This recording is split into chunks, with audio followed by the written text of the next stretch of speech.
like preparing for the risks. And in particular, I think policymakers, someone says, can you share the PowerPoint? Yeah, we'll share the slides afterwards. So yeah, I think policymakers in particular, the kind of forward-looking approach is most important because it takes a long time to enact policy changes, and going from figuring out, like, understanding the current status to developing like a good policy is a whole lot of work, and so it's very important to have an accurate picture of both where things currently are and the trends. So the trends in capabilities over time, to help us sort of begin to forecast what might be coming next. So what I'm going to do is interleave my ideas here and some of our demos to give you an idea of some of our demos to keep things spicy. So on the topic of why AI is important, we have this timeline of AI forecasts, which is pulling from two different websites, Calculus and Manifold, where you can, where forecasters can register predictions. And so just to give you a sense of what the forecasters on those sites think is going to happen, there are some of the forecasts for what will happen in the next year. So for example, they're expecting there's a good chance that governments will issue health warnings about AI companions. There'll be like new models being released. They might influence the 2024 election. And then looking ahead to the year after that, it might be open source AI might win a gold medal in the IMO. And yeah, I guess there's a bunch on here. So yeah, hopefully this gives you some more ideas about like why AI is likely to move forward. And I'm sure many of you thought about this a lot in the past. So secondly, another reason why I think demos are worth making is because AI is moving fast. So compared to many other technologies, the rate of change is really high. And so people's understanding of the state of the art becomes out of date very quickly, and can become like incorrect in important ways. So, many people who, like many decision makers and people outside of the kind of niche that we find ourselves in, of like people very interested in this technology, many of those people might have like tried ChatGPT when it came out, very briefly, and not been back to it since then, and so they might not know about important changes, like the reduced rate of hallucinations and like general improvements in capabilities. Or in fact, they might have like never used ChatGPT at all. So in February this year, one survey found that, like a few research survey found that 23% of US respondents hadn't used ChatGPT. Sorry, 23% had used ChatGPT, 43% hadn't, and 34% hadn't even heard of it. So given this kind of background, I think the fact that it's moving quickly makes making interactive demos that like help people understand it in a way that is sort of appropriate to them, as Lucas was saying yesterday, and like sort of brings it home and meets them where they're at, I think is especially important. So on the topic of AI is moving fast, I'll show you one of our other demos. This is called, this is an explainer called How Fast is AI Improving, where we basically show the trends over time in terms of showing how GPT-2, 3, 3.5, and 4 answer the same questions. So for people who, might have just started looking into language models since GPT-4 came out, you might not actually have that much of a sense of the rate of improvement.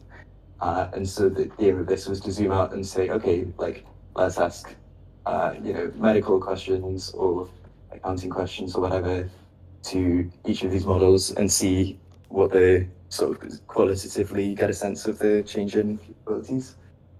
And then we also kind of combine it with some benchmark information, and then we go on to just discuss how capabilities can emerge suddenly and forecasters have been surprised by the rate of improvement of certain capabilities. And then we talk about how, therefore, because dangerous capabilities might also arise, those dangerous capabilities might arise suddenly. And so this is like a basic case for why we should be careful and think about what's coming next. So yeah,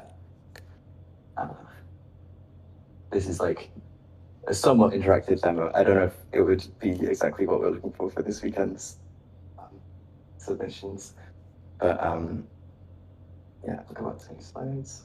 So yeah, and another point on, so a third reason why I think it's important to make demos is that general AI is very general. So there are lots of applications of it, and there are lots of implications across all sorts of areas of life. And if you don't think about this stuff a lot, you might not think about important applications or implications that are relevant to you. I think a great demo kind of bridges this gap, so it can make an important application or effect of capabilities very clear viscerally, and also hopefully helps the reader understand the generality. So I think it's very hard to get a sense of how general the technology is if you don't see a bunch of specific instances of it being used for different things. And I think demos are a good way to do that. And because it's general, that also means you can find applications that are really interesting to people. If I work in construction or something, there might be applications to that industry, or there might be, specific risks that are concerning to you because of your lifestyle or where you live or whatever. So I think, this is why we were really excited about this hackathon, is because having just a lot more of these demos out there seems like really good for covering more of this ground and, exploring more of the kind of possibility space there. So I won't actually use this demo. You can try it out afterwards if you want. This is one of our demos, which was about how AI can disrupt elections. And so we took, this general technology of conversational AI, where you can have a voice conversation with it. This uses a service called Retail AI, which I previously used a worse, earlier iteration of this before Retail came out. But setting it up with Retail took 2 hours. It was incredibly easy to do. So would recommend that if you want to do some voice stuff in the hackathon. And yeah, I'm not going to have the conversation. It probably won't work on the live stream, but basically you have a conversation with someone posing as a elections officer who's trying to convince you, don't go to the polls, the queues are too long, and basically trying to encourage you to not go and vote and then get off the phone. And so this is a very general technology, right, of the sort of voice conversation capabilities, but most people haven't seen it. So this is a way of showing this general capability, but then it's also making it viscerally interesting to people by applying it to a case that they probably haven't thought about, which is, there's a lot of talk about misinformation in terms of writing articles that are misleading and sharing them on social media, but there's less talk about this specific thing of one-to-one targeted disinformation.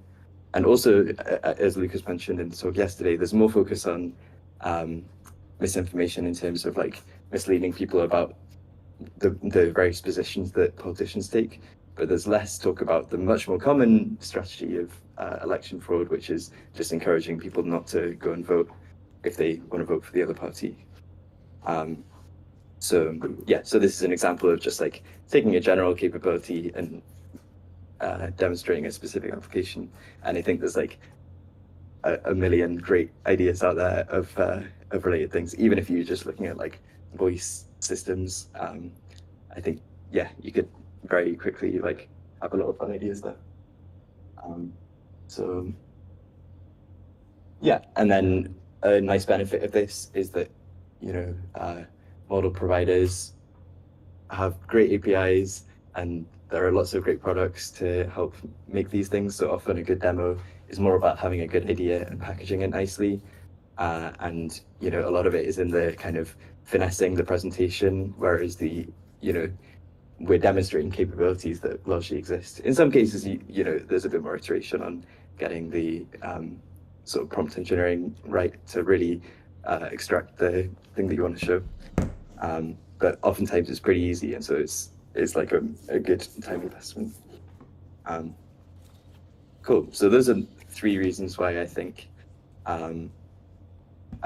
demos are worth making of AI capabilities and risks. I guess I want to briefly talk about won't this thing happen by default?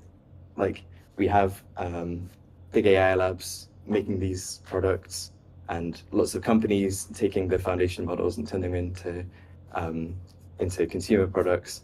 Won't they all be just like demonstrating their capabilities by default? And I think that's true in some cases, but that means I think it's worth looking for cases where this won't be the case. So if we're thinking about AI labs, like OpenAI and co will only make certain kinds of demos when they release a new model. So, you know, when they sort of did that like hype release of the new advanced voice mode for GPT-4o, they made certain kinds of demos, but they didn't make other kinds of demos. And I think there are patterns there. So, for example, they're much less likely to show capabilities that are powerful but a bit unnerving, or like might have negative consequences, or seem kind of weird and jarring if that doesn't fit with that kind of product strategy. They're also a bit less likely to show dual use capabilities, which I think can often be important. And they're also less likely to show things that are niche, because they're just trying to appeal to the general audience, whereas we can kind of carve out a specific audience. So that means they probably miss things that are like technical for a specific audience, or like not for a great sort of commercial application. Like, for example, the elections demo, I think it's unlikely that OpenAI would be sort of promoting this as an application of their stuff, because it's like something they don't want it to be used for, and also it's like it's negative for society probably, and it's also kind of niche and isn't like a sort of commercial product. And then on the question of whether products will create great demos by default, I think often they will. So, for example, with like using AI for coding, there's like an enormous amount of like economic incentive to make a really great product there. If, you know, as those tools improve, they're going to be used by more and more software engineers, and, you know, save a lot of time, which is very valuable when it's saving software engineer time. But I think a great demo can show these things before it's at the stage where it can be productized. You know, a lot of making things into a product is sort of sanding off all the sharp edges and getting it really reliable, whereas a demo can show the gist of the capability when it first emerges, before you've got the time to really like iterate on making a great user experience.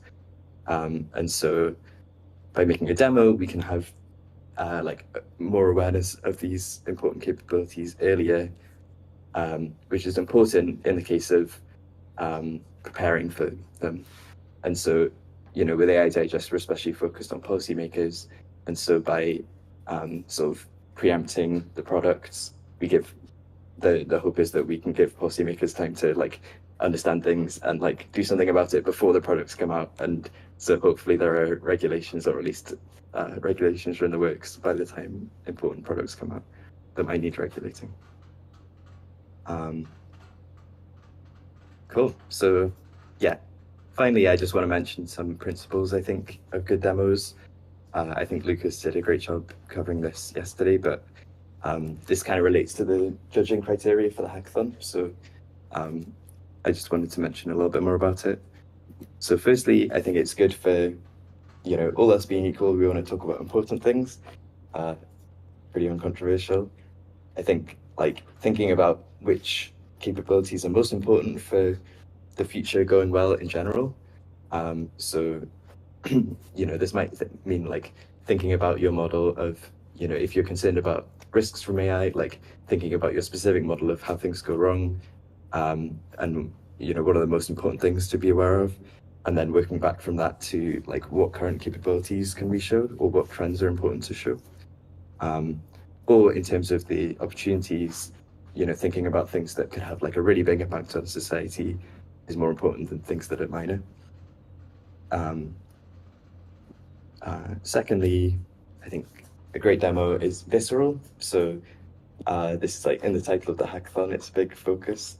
I think it's one thing to see a chart of a benchmark going up, but and be like, okay, well, I don't really know what that benchmark means. I don't know how hard the questions are. I don't really get it. It's another thing to interact with the system in a way that shows that it's responding to what you're doing in a way that's kind of self-evidently is able to do that. There's no like tricks at play there. And ideally, it can deliver this like in a really short amount of time. So if you're viewing it on a web page, within 30 seconds of landing on the web page, there should be a moment where the user's like, wow, okay, I get it. Or like, they get some insight very quickly. And I think the demo is a great way to do that in a way that requires a lot less attention investment than like reading a paper or like a long article. And then finally, I think it's really important that they're accurate. So, and this can come in tension sometimes with the visceral thing. So I think it's really important to mention is that we want to, with AI Digest, we want to give people a more accurate understanding of the capabilities of models and their effects. And so if we make a demo which doesn't, I think basically you want the user to see the thing, they will get a very specific piece of information, which is like, when I did this, the system did this in response. Like, for example, with the elections demo, it's like, when I said this, the AI replied like this. But then the kind of natural way that they generalize from that should be accurate. In other words, like the kind of takeaway, if they say, okay, so basically that means this sweeping generalization, whatever that thing that comes to their mind is, that should be accurate. And so ideally, so this might mean you actually, you might find something which is like, oh, if we prompt it in a very specific way, we get this really impressive looking demo, but actually it's very fragile. And so we're going to like constrict it. I think that's like not ideal and should be avoided. Or if you're going to do it, I think it's very important to label it with that context, because otherwise people might come away thinking, oh, these models are just like generally capable of that thing. Yeah, so that's some reasons why I think it's important to be accurate. And in general, I think this stuff is really complicated if we're considering how these systems are going to affect like massive parts of sort of the way things work in society. It's very complicated, and even if you understand the system very well, understanding its full effects might be much more difficult. And so I think it's good to come from a place of humility and say, okay, I'm just trying to give you an accurate picture of the part of this puzzle that I understand, and then I'll leave it up to you for the interpretation to some extent, and not to be like, well, I think this is the right conclusion to draw, so I'm going to give you something that leads you to that conclusion, even if it's not like a fully generalizable picture of it. Yeah, and so these three are all captured in the hackathon judging criteria. So there's a bit of an incentive for you to think about them as well as just the reasons. Yeah, that's the end of my slides. So, I just wanted to mention briefly, with AI Digest, we're a fairly new organization, or a new publication at least, and we're currently hiring. Me and Zach are the team currently, and we're looking for another full-time team member to work on AI Digest. So my time is split between AI Digest and another project. So if you're interested in working on this in the future, you can go to the website. If you go to the website, there's a button in the top right, I think. Cool. So thank you. That's the talk. And if you have any questions, I guess we can, or just want to have a bit of a discussion, we can open up to questions. You have a question? Yeah, sorry, I just want you to define fill where I can get access to the. Yeah, I'll put the slide in the Discord right now, and then you guys can click on it. And the link to the Discord is. Yeah, I think. It should be on over at the start. Right.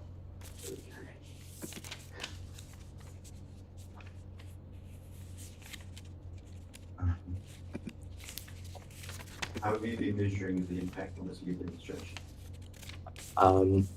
Yeah, so yeah, we're still kind of getting this set up, and I want to do better on this. We're currently just measuring the reach, and I guess like trying to, do specific outreach to people who we think it would be impactful for them to hear about it, and then like gathering anecdotes of it being shared around and stuff.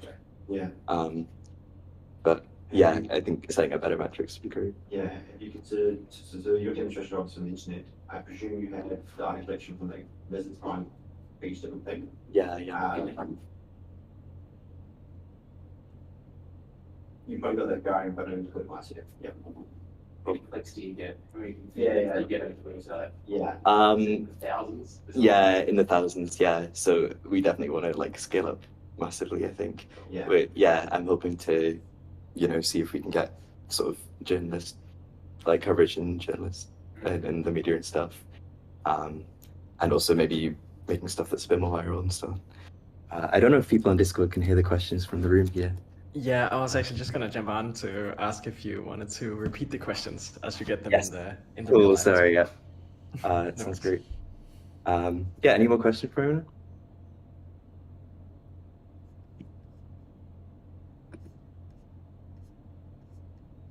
I'm actually curious while waiting for other questions.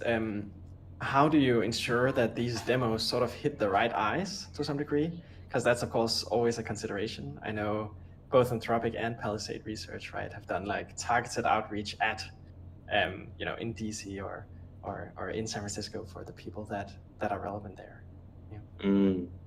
Yeah, I mean, well, so I got like one side of this is this is still, this is something that we're still figuring out. I think I want to try like both of the main strategies, which is like one is just like reach a large audience online, kind of in the way that our World in Data has, where it's just like make great high quality resources, rank well in Google, and have like useful embeddable components so that you can show up in other websites.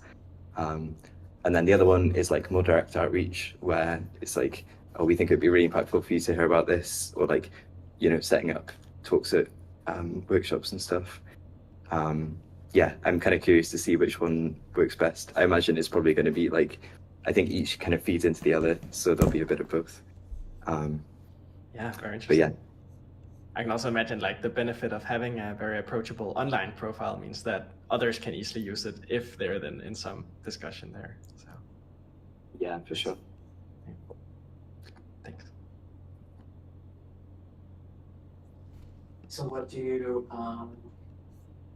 what kind of people are you hiring? The question was, what kind of people are we hiring? And the answer is, the role is technical member of staff, or member of technical staff, I guess. So it's a combination of, we're looking for people who are great web developers who can help build the interactive demos. Also have some, are like really interested in like building and playing around with AI, and ideally have some interest and knowledge in AI and AI safety. And then thirdly, it would be extra good if you have some policy experience to help us understand our target audience and to help us reach them. It's pretty rare that people have all three of these things though, so we're looking for kind of some combination of those. All right, another question. What are your revenue and funding sources? Question about revenue and funding sources. We're a charity, so we're funded by Open Philanthropy, which is a big philanthropic donor. And we also, also take like small donations. Question from Discord: what's the bigger challenge for AI Digest? Ideas for demos, implementing the demos, or something else? This is a great question. Yeah, it's a great question.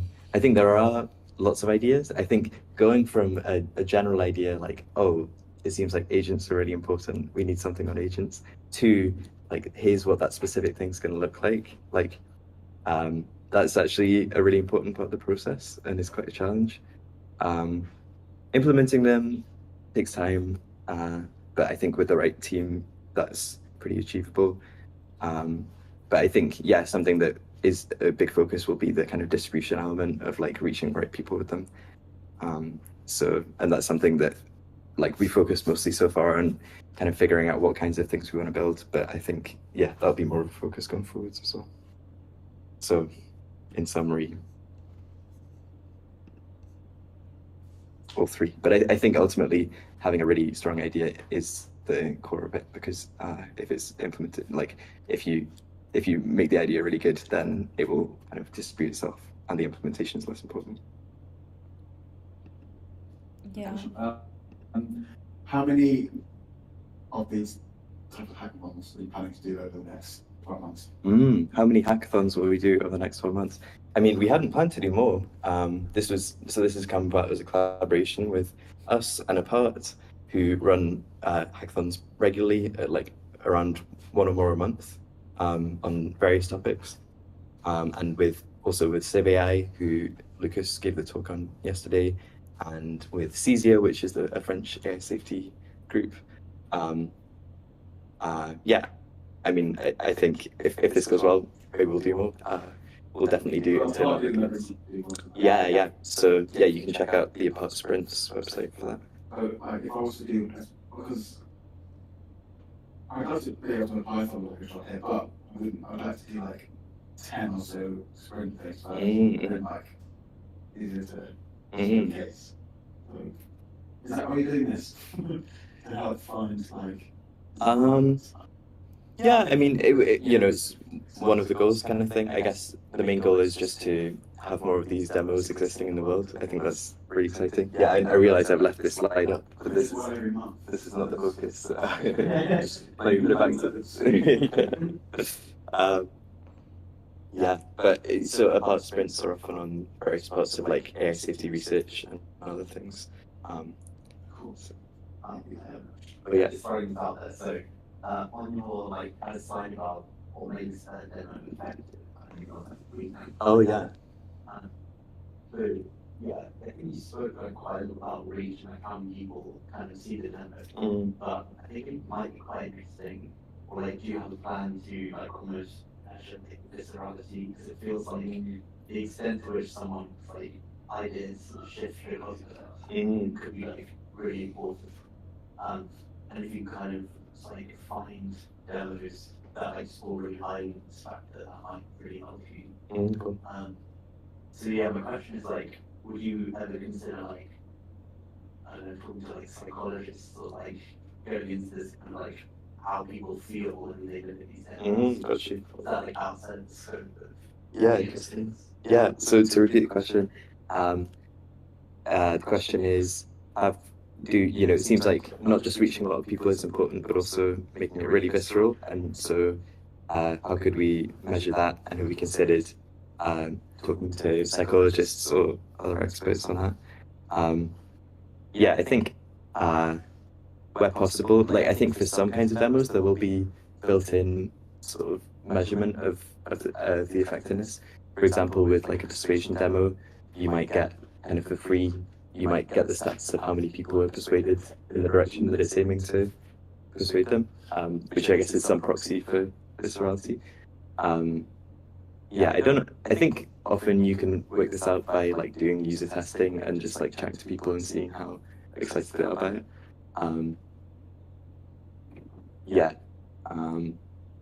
But yeah, maybe for some things it could be useful. And in general, we're keen to collaborate with like experts, but probably more on the side of like experts in the people that have research they want to communicate, that kind of thing. Any more questions? How's it going? where you dismissed the talk, but we're doing questions now, and then I think there'll be another talk after this. I don't know if it's a good time to move on to the next talk. Yeah, I think we can.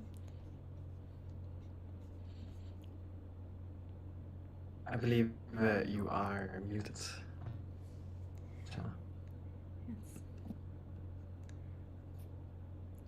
Yeah, sorry. Yeah, Discord is playing games, but it's okay. Yeah, I think I just had a couple of questions around. Do you think folk like the submissions or like what people are working towards should be on specific areas? I know like most of the things you mentioned were around AI policy and working towards giving demonstrations to policymakers. So yeah, I'm wondering like what's the balance here and how do people what kind of areas should they concentrate on? Yeah, I mean, so our focus will like vary from explainer to explainer. Like for example, the forecasting timeline, we were making that to be useful to people who are doing research in the area as well, like people thinking about AI safety and AI in general. But yeah, so like our general focus is on policymakers as an audience, but I think for this hackathon we were excited to just see like all kinds of different audiences, and often a great audience to build for is one that you understand yourself and maybe like an audience that you're a part of. So yeah, so I'd be excited to see stuff where it's like, oh, I really get what this kind of people would be interested in.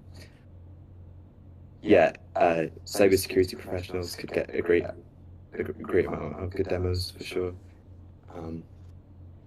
Yeah, I think, and a lot of these things, like for example, I was thinking of we were chatting yesterday about something for like about AI for like showing like capabilities of generating legal advice and medical advice, because this is something which like many people might not appreciate, but it's like actually pretty good at, and you could do a nice cost comparison with like this advice would normally cost this much in like legal fees and take this long to generate, and like this took like 0.5 seconds and like less than a cent.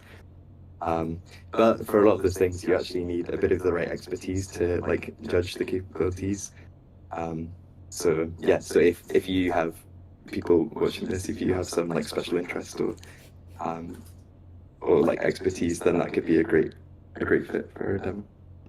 Yeah, I imagine you also need a lot of disclaimers to have something like that running for the public. But yeah, I think I just had like one last question around like building the interface.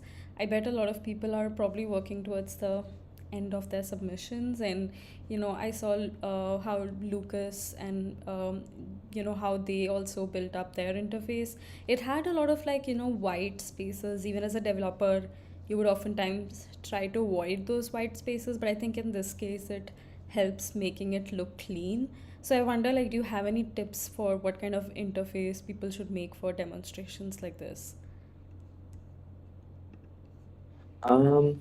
Yeah, I mean, I think I don't know if I have much to add here. I guess yeah, just like general principles of making things look good and making them highly usable. Ideally, you want to sit down and watch someone use it for a few seconds, and normally you'll immediately see what's confusing about it. Yeah, and then like fitting your audience. Like if you're building for cybersecurity professionals, I imagine there's like a different aesthetic there. I've read some. I don't know much about security, but if you look at like DEF CON, which I think is a security conference amongst other things, maybe. Like the aesthetic of their website is like very much like black background, hacker vibes. Whereas like if you're going for like a policy audience, maybe you want to look a bit more polished and like sort of signaling credibility. Yeah, so it basically depends. Oh yeah, for sure. My recommendation would be as close as possible to when it already exists. If you're using what really comes to the board yesterday was making it look like the Google, the Gmails Yeah, yeah, for sure. And yeah, I guess you could repeat that to me. Yeah, so yeah, suggestion of making it look as close as possible to the thing in the real world that you're trying to imitate, like the Gmail interface from yesterday, which yeah, I think that's totally right. Yeah, I kind of gave that a bit of a shot with making the like phone look like a phone in the elections demo, but I think yeah, it could be great fun to sort of really try and do like a pixel perfect recreation. Yeah, but yeah, thank you so much. I think yeah, if you folks have any more questions, feel free to reach out to Adam.